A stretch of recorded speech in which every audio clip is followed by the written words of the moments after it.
So hi, Brian. Thanks for joining us today. Just a great opportunity to sort of get a bit of an insight into your background as an official, and I suppose to get us sort of started. I mean, your experience is probably quite unique in that, by the sound of it, you started being an official before there was officials. So, how did you first, I suppose, touch base with the sport of triathlon? Probably is a good place to start. It was an odd connection. I was a bit of a cross-country skier, not terribly front of the pack. And there is an event at Mount Hotham in the mid-80s up to the early 90s, which was a ski, genuine orienteering run, 46k on off-road bike and 15k canoe. And I did that as a part of a team in 85. And so to get a bit of training under my belt, I entered the Hastings Duathlon in 1985. And I learned very quickly that running off the bike, you needed to actually train for it. It hurt like hell at first instance. So that's how I came into it via a winter quadrathlon, which no longer is operating. It was way too dangerous. Yeah. Yeah, no, I suppose if we think back to some of those early days of triathlon, some of the risk management things we would have done back then compared to now, very, very different. Absolutely. As far as the sport. So I suppose on the official side of things, quite a unique insight you might be able to give, and I can sort of see something in the background from the early days there. We'll get to that in a moment. How did you see officiating developed in Victoria? In the very early days, we did everything. A lot of the early triathlons were run by clubs, and it was after that point that the commercial operators started to form. But the very early ones that I was involved in were at Sandridge Beach in Port Melbourne, and we used to do pretty much everything. And after a couple of seasons with MTC, Melbourne Tri Club, running it, a bunch of people called TM Leisure basically took that over, and they built up a tri series, which became, if you like, the second tri series behind Super Sprint. It went through various iterations, and at one stage there were actually three series going in the early days. Yeah. So when was your first experience of, I suppose, an official in some sort of capacity of applying rules or doing that sort of thing? In that instance, in the Port Melbourne races, and at that stage there were very few rules, and I would like to acknowledge Alan Elric, Melinda Farr, both of Trivic, they're both life members, and a couple of Queenslanders, Alan Voss and Barry Hawkins, and a guy, Steve, somebody from New South Wales. So 5 people anyway, started to create some rules around triathlon. And my little prop over here, if I show you, is the official of Geelong Triathlon Club. So that's where it all started, and the rules started to come together. And then probably nationally, the person that started to bring it together was a guy called John Ison, after which one of our technical awards is named. And he came from an army background and liked to document everything, and that's where it all started to come together. The interesting thing is that we're probably equal to or almost ahead of the game in defining what the officials' tasks and rules were. And as a result, when the ITU finally put together some accreditations, Australia was the first national federation to be anointed officially accredited program. Was there something distinctly different in terms of the application of the rules back then to now, for instance? Yes, rules back then, in the early days, there was no such thing as a rule against public nudity and all of those types of things. the very early triathlons were bikes on the grass and not much there. Then the thing that drove the rules was wanting to be fair, and one of the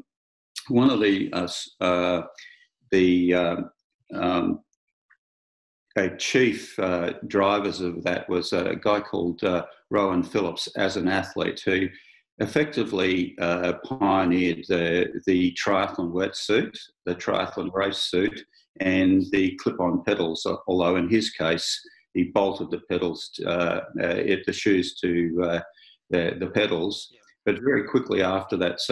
So all this was happening, and it was then that the impetus was there for rules to try and catch up with all of this. So it was a fairly rapid rise, to the point where by the time the ITU World Championships started to roll around, then we had rules there. So they were developed in parallel. Okay, can you recall when we had the first sort of ITU World Championship? What year that was? Testing your memory here. Yes, it was 1991, and our own Miles Stewart won that. Okay. The previous year in 90, Australia got 1, 2, 3 over in Florida with Welsh, Bevan, and Foster. Okay. So very sort of early days, and obviously, the rules that have developed. When did you first sort of become, I suppose, officially an official? What was your first experience of becoming an official? And a very odd way. In between the sort of late 80s, early 90s, I was primarily involved in other aspects of the sport. I was a Trivic president, I was Tri-Australia vice president, and an ITU board member during much of that time. So other aspects of administration sort of took hold. But I went to Athens as a board member, and there'd been a quick change of technical delegate because Michelle Genoux had taken very ill and died, and Laureen Barnett took over the technical delegate, and I was primarily, I thought, there to assist with maybe some of her day job while she was technical delegate. When I got there, I was asked to go and get my uniform, and what's this all about? And they said, "Oh, you're on the field of play." Brian, just stop there for a minute. So you hadn't actually been an official to this point in time in Australia, or other than perhaps helping out at races and that?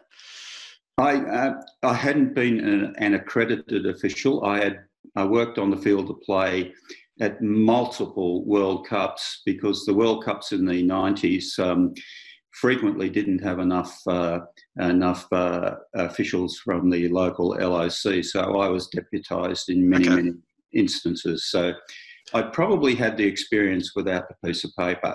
Okay. And I was positioned in transition with Eugene Kraus from Luxembourg, and unfortunately I had to be there and watch Loretta get past in the finish line. Yeah, Loretta get second. Yeah. So for those in Australia who watched that, we obviously missed a fair chunk of it and just saw her being passed by was it Katie Allen in those last couple hundred metres. Yeah, fun to watch.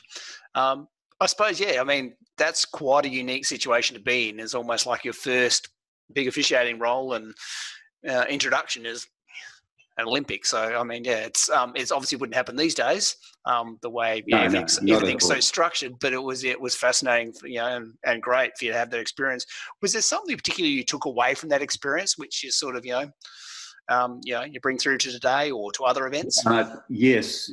An appreciation of the international community, not only in officiating, but particularly in officiating at that event, and how there was a lot of sharing of knowledge. So in the respective planning meetings, and also with the post-race reviews, so they were on different days. So there was a lot of sharing, and those sorts of relationships are still extremely strong these days, so that some of those people have stayed with me, and I've stayed with some of those people in Europe and America and Canada. So that is the key thing. The other thing, that when I got back to Australia, I then placed myself into the official program and went through. Thought you might as well now. You've hit the pinnacle. Like let's go do some real officiating. Yes, and I was no longer on the ITU board, so my time allocation could change a bit. So I got through to the RTO level reasonably quickly, and then on the ITU side of things, I went to the level 2 in appropriate time. Have reaccredited twice, I think it is, so far. And but one of the things I did want to say, that prior to Athens, I had undertaken a role which is parallel to the senior technical team. It's called the team leader, and in a nutshell, it's branding, contracts, sponsor liaison, all of those types of things. And I've at this stage, I've undertaken that role, I think, 15 times, and I've undertaken that role at World Cups about 5 or 6 times. And you say, how did 15 happen? Well, in those days, the individual, like duathlon, long course, and cross triathlon were held as separate world championships, and 3, now coming on 4 years ago, we brought those together into the Multisport Festival. The Multisport World Festival, which we'll actually get to in a little while there. We'll talk about, obviously, the upcoming Townsville Festival. So it wasn't a fact of like you just hadn't really been exposed to triathlon, got this good gig as an ITU board member, hey, I'm off to the Olympics. It was, you had obviously been doing a bit of work around the fringes there, and that sort of team leader role, which obviously is done today, and does fulfill a fairly strong sort of need within the sport itself. Yes. So what was your involvement then in terms of the development of the Victorian, and how the Victorian program sort of developed over time? When I came back into it officially, Sally Ham was pretty much the driver of the program, and Sally's still an active official. And I came on to what was the Triathlon Technical Committee, pretty much straight away, and have remained in one way or another with the Technical Committee up until now. So, and in that, given the work that I'd done as team leader, I was able to take on a shared sanctioning role, many years back, and having worked with so many different race directors around the world and understanding, I suppose, the business of putting a race on and the gory details that the athletes don't see, I was in a pretty good position to be able to undertake that sanctioning role. Yeah. And today I rate my relationship with race directors around Australia as very high. Yeah. And boy, do we need them in this upcoming season. Oh, certainly. And I think athletes don't necessarily see a lot of what goes on. What they see as an event is probably literally the tip of the iceberg in terms of what goes on underneath all that to make it happen with an event.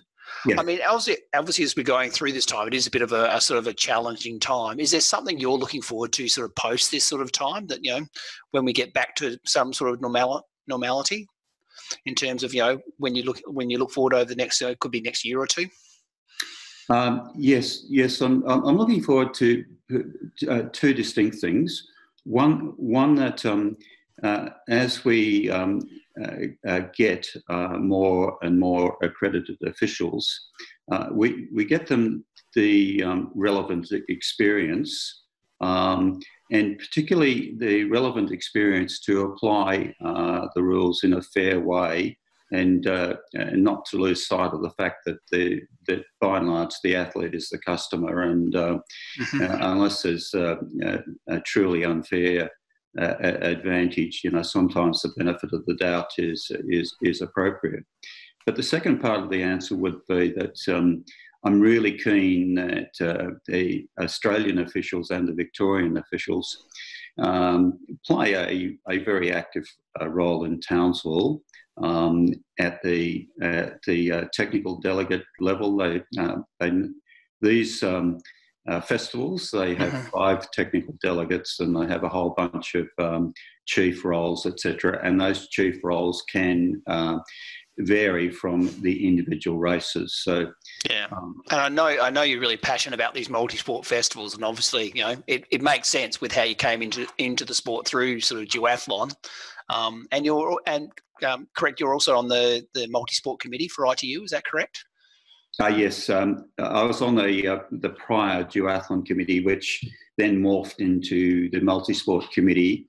And that's where we came up with the concept that the individual races were really finding it hard to break even, and I would go there as team leader, and they didn't have the budget, and the promised deliverables were not there, and you just had to work out how you could deliver the best race given the facilities that were there and the economic capability of the local organising committee. Putting it all together. Yeah, because we've had world championships, obviously, in a lot of those disciplines. Like we had cracking back 2016-17, we had the World Cross.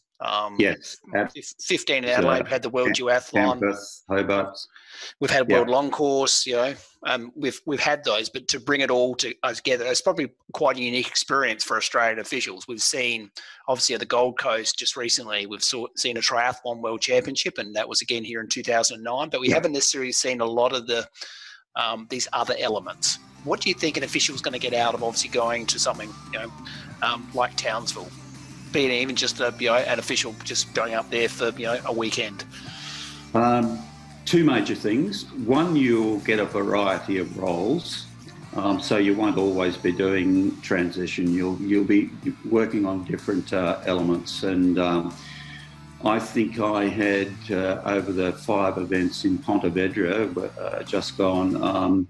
I think I had 16 different assignments, something of that nature, and that was fascinating. The other thing that you will experience is working with international officials and understanding a slightly different way of thinking. So, an example in Pontevedra, the Spanish officials were penalising people for drafting up steep hills, and I was gobsmacked that something like that would happen, and so you see the differences, but generally speaking, there are a whole lot of experienced people who are not necessarily all at the TD level or the chief level for each race.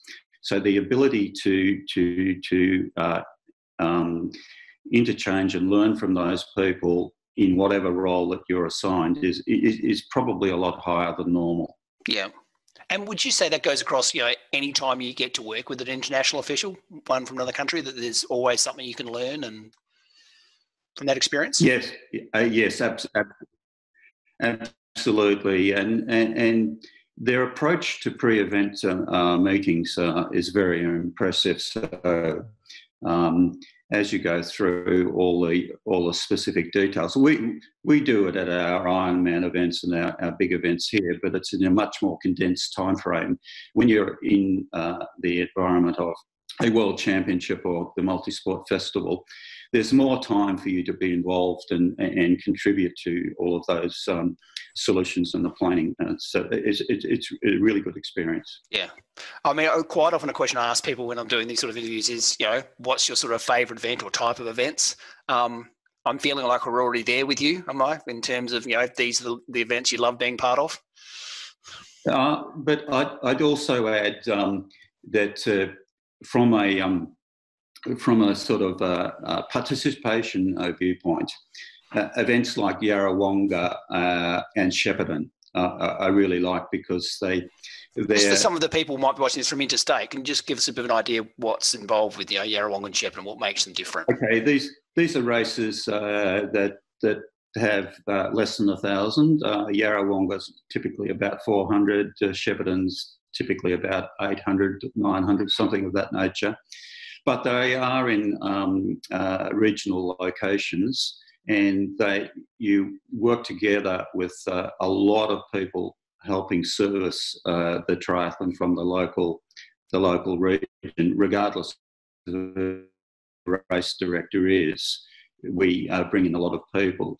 And I guess the presentation is still first rate, but it's dialed down. It doesn't have the hoopla. And I think that's what people are about it. So does that sort of take it a little bit back to the older days, where we didn't have the blue, black, red carpets of events that we have today? Is that what it brings back, more that older vibe? Absolutely, and you really appreciate that,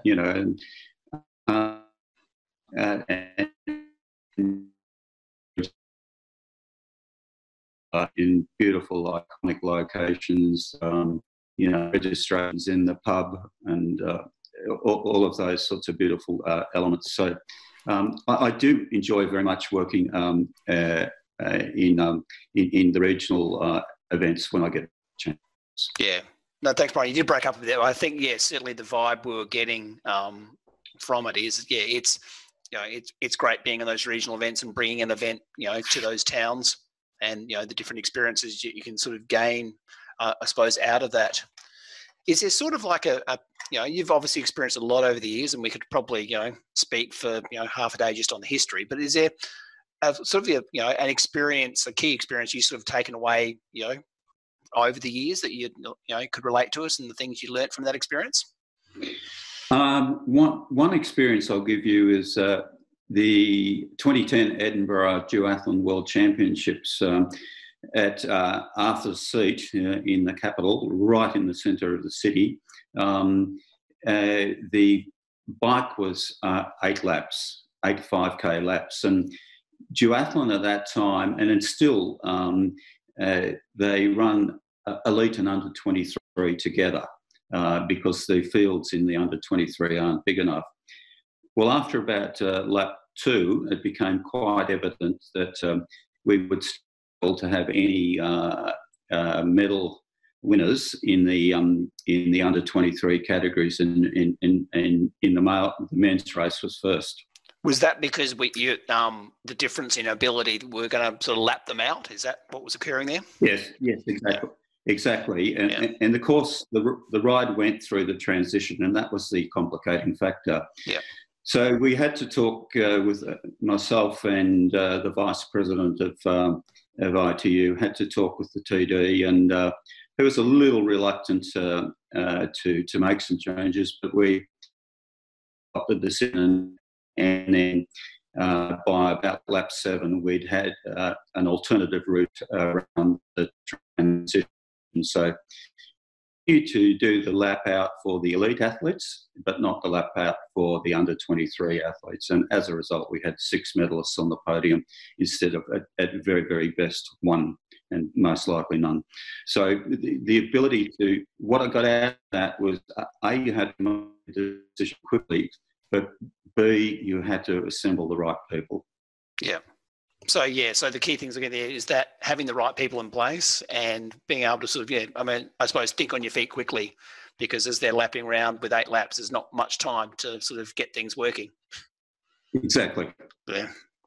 So no, that's a sort of a really good one. We haven't, obviously you had a regular working life as well. What did you sort of do in your sort of regular working life prior to this whole world of triathlon you seem to be involved in now? Well, I was one of those people who had a 35-year career at one company, which was Kodak. And I also travelled a lot in my Kodak life. And without too much fiddling, I could often coincide a business trip with a side trip to a triathlon. So, and my bosses, etc., they were all aware of that, and there was deemed to be no conflict. So, I then, at the end of that career, I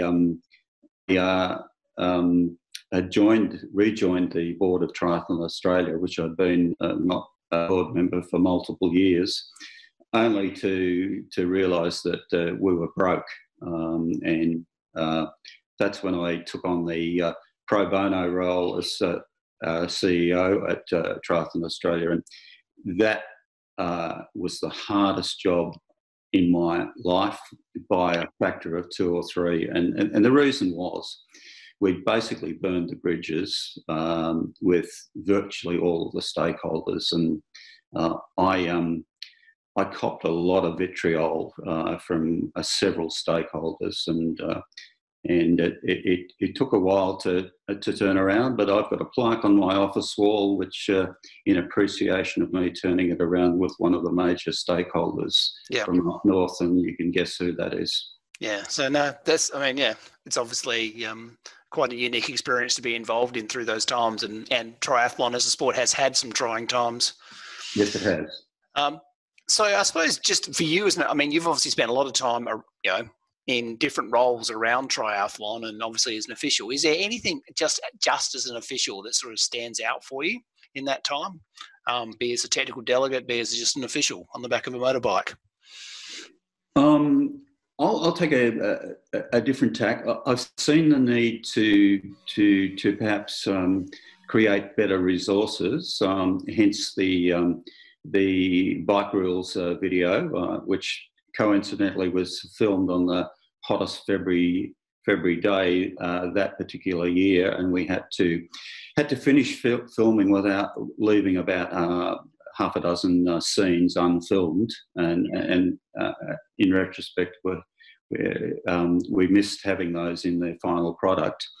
Doing things like explaining and creating graphics for the slip lane, trying to have a much higher understanding of correct helmet fit in the sport here to reduce the risk to both ourselves and the athletes and the race directors. So, and there's a couple more initiatives in the back pocket along those lines, and I do enjoy doing that sort of work.